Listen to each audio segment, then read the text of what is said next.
നമസ്കാരം, എല്ലാവർക്കും സ്വയംവരം സീരിയലിൻ്റെ ഇന്നത്തെ എപ്പിസോഡിൻ്റെ റിവ്യൂയിലേക്ക് സ്വാഗതം. അങ്ങനെ രാജേന്ദ്രനാണെങ്കിൽ രാഗിയോട് പറയുന്നുണ്ട്, എനിക്ക് രാജീവിൻ്റെ കള്ളത്തരമെല്ലാം നിൻ്റെ മുമ്പിൽ പൊളിക്കണം, അതിന് വേണ്ടിയിട്ടാണ് ഞാൻ ശാരികയെ അന്വേഷിച്ച് പോകാമെന്ന് തീരുമാനിച്ചതെന്ന് പറഞ്ഞു. എന്ത് സത്യമാണ് കൊച്ചേട്ടനെ ഇനി തെളിയിക്കാനുള്ളത്? ഒരു സത്യവും എൻ്റെ മുമ്പിൽ തെളിയിക്കേണ്ടെന്ന് പറയുക കേട്ടോ ചെയ്യുന്നത്. അപ്പോൾ തുളസി ഇതെല്ലാം കേട്ടുകൊണ്ട് അവിടെ നിൽപ്പുണ്ട്. അപ്പോൾ ഉടനെ രാഗി പറയുന്നുണ്ട്, ശാരികയുടെ വയറ്റിൽ വളരുന്ന കുഞ്ഞിൻ്റെ അച്ഛൻ രാജീവേട്ടനാണോ എന്നാണോ കൊച്ചേട്ടൻ തെളിയിക്കാൻ പോണത്? അതിൻ്റെ ആവശ്യമില്ല. അങ്ങനെ ആണോന്നുണ്ടെങ്കിൽ ആ കുഞ്ഞിനെ ഞാൻ അങ്ങ് എൻ്റെ കുഞ്ഞായിട്ട് ഇവിടെ അങ്ങ് വളർത്തും. അതാണ് ഞാൻ എടുത്ത തീരുമാനമെന്ന് പറയുന്നത്. ഇത് കേൾക്കുന്ന രാജേന്ദ്രൻ ഞെട്ട് കേട്ടോ ചെയ്യുന്നത്, ഇവർക്ക് എന്താ പറ്റിയെന്നുള്ള രീതിയിൽ.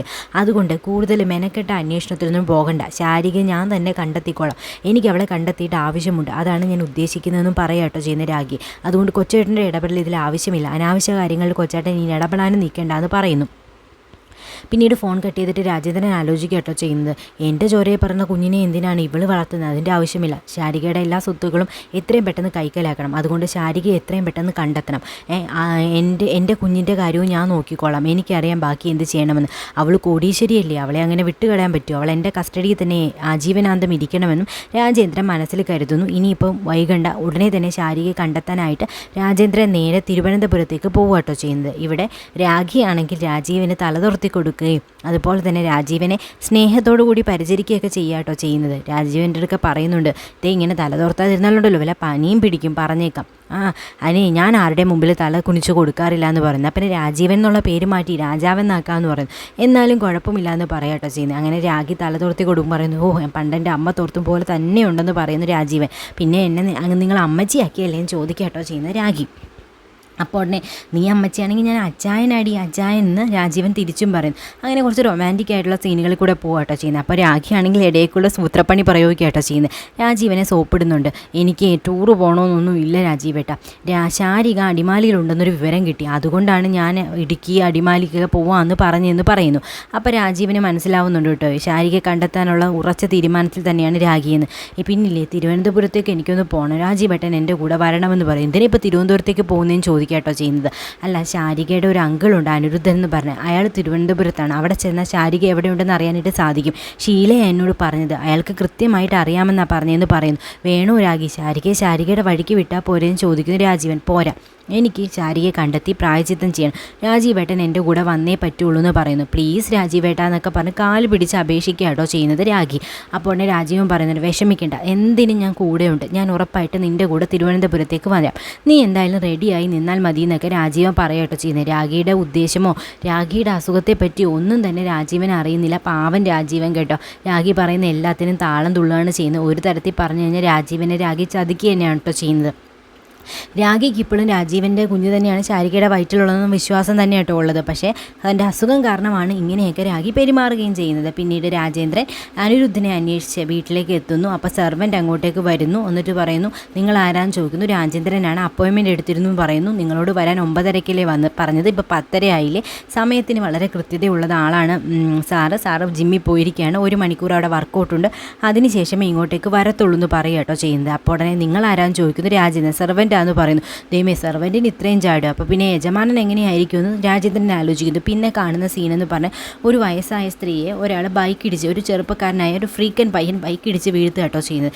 എന്നിട്ട് ആ സ്ത്രീ മനഃപൂർവ്വം ചെയ്തതാണെന്നും പൈസ തട്ടിക്കാൻ വേണ്ടിയിട്ടാണെന്നും ഒക്കെ പറഞ്ഞുകൊണ്ട് നിൽക്കുക കേട്ടോ ചെയ്യുന്നത് ആ പയ്യൻ. അപ്പോൾ ഉടനെ ഈ അനിരുദ്ധൻ അങ്ങോട്ടേക്ക് വരുന്നു. മേജർ അനിരുദ്ധനാണല്ലോ, ആ ചെറുക്കൻ്റെ കാരണക്കുറ്റി നോക്കി 2 പൊട്ടിയും പൊട്ടിച്ചിട്ട് പേഴ്സിൽ നിന്ന് പൈസ എടുത്ത് ആ അമ്മച്ചിയുടെ കയ്യിലേക്ക് കൊടുത്തിട്ട് പറയുന്നുണ്ട്, അമ്മച്ചി എന്തായാലും ഹോസ്പിറ്റലിലേക്ക് ചെല്ല്, ഈ മുറിവൊക്കെ ഒന്ന് ഡ്രസ്സ് ചെയ്യാനായിട്ട് പറയുന്നു. എന്നിട്ട് ആ ചെറുക്കൻ്റെ അടുക്ക പറയുന്നുണ്ട് കേട്ടോ, മര്യാദയ്ക്ക് നീ ഈ അമ്മയെ ഹോസ്പിറ്റലിൽ കൊണ്ടുപോകണം, പിന്നെ അതിനുശേഷം വന്ന് നീ ബൈക്ക് എടുത്തുകൊണ്ട് പോയാൽ മതി, നിങ്ങൾ ആരാണെന്ന് ചോദിക്കുമ്പോൾ ഞാൻ മേജർ അനിരുദ്ധനാണെന്നും പറഞ്ഞുകൊണ്ട് പോകുക കേട്ടോ ചെയ്യുന്നത്. അപ്പോൾ രാജേന്ദ്രൻ ഇതെല്ലാം കണ്ടുകൊണ്ട് നിൽക്കുന്നുണ്ട്. ആൾ പുലിയാണെന്നുള്ള ധാരണ തന്നെയാണ് രാജേന്ദ്രനും നിൽക്കുന്നത്.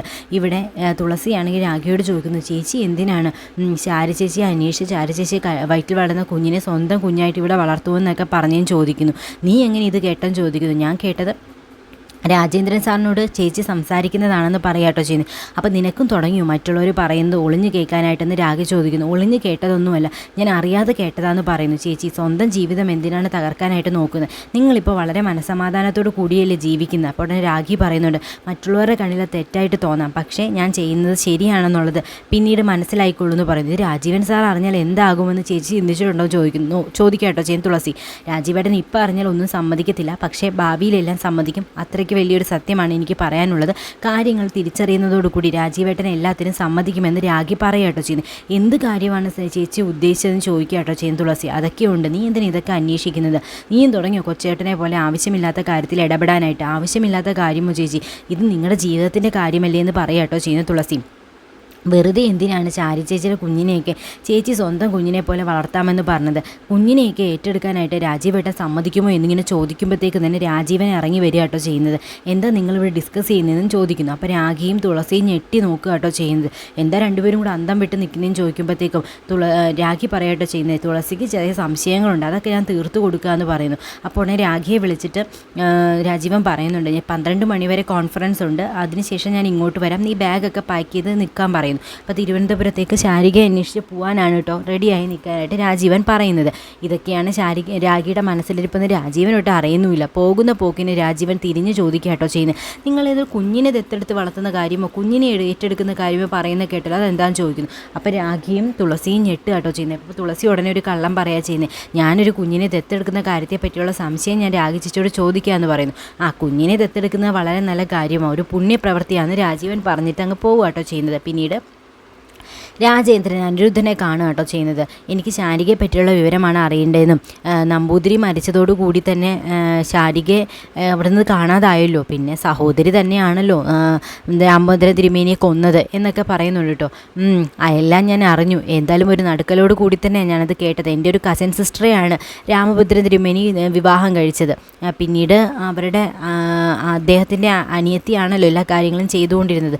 പിന്നീട് ഞങ്ങൾ തമ്മിൽ ബന്ധമൊന്നുമില്ല എന്ന് പറയുന്നു. ഇപ്പം നിങ്ങളുടെ കൂടെയാണ് ശാരിക എന്ന വിവരം അറിയാനായിട്ട് സാധിച്ചു എന്ന് പറഞ്ഞു.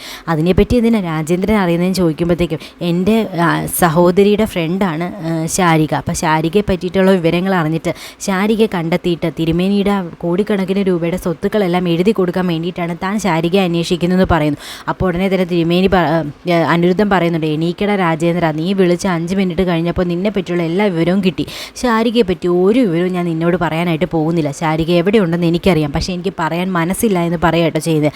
സാധാരണ പട്ടാളക്കാരെ പോലെ ചെയ്യുമെന്ന് ഞാൻ വീമ്പ് പറയാറില്ല, ചെയ്ത് കാണിക്കാറാണ് പതിവ്. അതുകൊണ്ട് നിൻ്റെ മുട്ടാപ്പോക്കൊന്നും എൻ്റെ അടുക്ക വേണ്ടെന്ന് പറയുന്നത്. അപ്പോൾ രാജേന്ദ്രൻ പറയുന്നുണ്ട് കേട്ടോ, നിങ്ങളെ കൊണ്ട് പറയിപ്പിക്കാനുള്ള വിദ്യയൊക്കെ എനിക്കറിയാമെന്ന്, എന്നാൽ പിന്നെ നീ ഒന്ന് പറയിപ്പിച്ച് എന്ന് ഞാൻ കാണട്ടെ എന്ന് തിരിച്ച് അനിരുദ്ധനും പറയാട്ടോ ചെയ്യുന്നത്. മര്യാദയ്ക്ക് ഇറങ്ങി പോടാ എന്നും പറയുന്നുണ്ട് കേട്ടോ. അപ്പോഴത്തേക്കും രാജേന്ദ്രൻ പറയും, നിങ്ങളെ സർവീസിലില്ല, ഞാൻ പക്ഷേ സർവീസില്ല, ഞാൻ വിളിച്ച ഒരുപാട് പോലീസുകാർ ഇവിടെ എത്തും, എന്നാൽ പിന്നെ ഒന്ന് കാണണമെന്ന് പറഞ്ഞിട്ട് പട്ടിയെ തുറന്നു വിടാനായിട്ട് പറയാട്ടോ ചെയ്യുന്നത്. അങ്ങനെ പട്ടിയെ തുറന്നു വിടും കേട്ടോ അനിരുദ്ധൻ. പാവം പട്ടിയിട്ട് കടിക്കാനിട്ട് ഓടിച്ച് രാജേന്ദ്രൻ ഒരു വശത്താക്കും കേട്ടോ. നീ എന്നാൽ പട്ടിക്കെതിരെ കേസ് എടുക്കടാ, എന്താ സംഭവിക്കാമെന്ന് ഞാനൊന്ന് നോക്കട്ടെ എന്ന് പറയുകയും ചെയ്യും കേട്ടോ അനിരുദ്ധന്. അങ്ങനെ രാജേന്ദ്രന് 8ൻ്റെ പണി തന്നെ അനിരുദ്ധ് കൊടുക്കുന്നു.